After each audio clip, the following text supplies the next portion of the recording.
If you haven't turned in your ballot for this year's election, time is running out. The polls close in less than 2 hours. I know you know this. And if your ballot isn't in a ballot box by then, it will not count.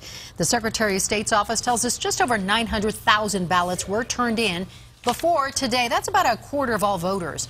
On this map, the darker colors are where the highest percentage of ballots have been turned in.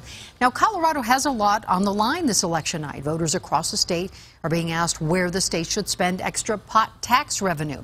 3 Jeffco school board members are facing recall, and the politics surrounding the school board race in Douglas County also getting a lot of attention right now. The direction of schools in Denver could also shift depending upon how the votes go tonight.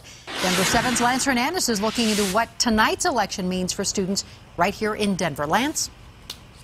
And I can tell you, I've been watching people drop off ballots all afternoon long. It's been steady. What the race in Denver boils down to is, will DPS comfortably continue down the path of reform, co-locating high-performing charter schools on public school campuses, or will there be louder demands to listen to parents who feel disenfranchised? Last-minute horn honking and waving by supporters of the reform effort. We can't afford to go back to the dark ages that led to the outcomes we have today for kids. There's a lot of challenges that DPS faces. Opponents of that reform a little more subdued today, but very strong in their beliefs. We have to be very clear about what high performing actually means.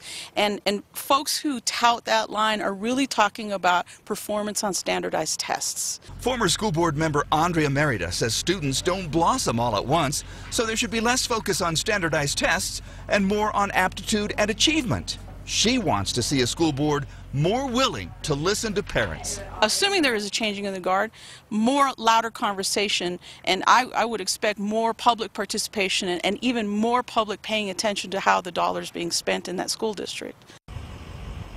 And speaking of money, there's a lot of money that's been spent on this race. A number of people telling me that most of the robocalls they've been getting at home this election cycle have had to do with the Denver school board race. At Denver election headquarters, Lance Hernandez, Denver 7. Yes, I've been getting them at my house, too. Thank you, Lance. And we will get the first results from all the elections just after the polls close at 7 tonight.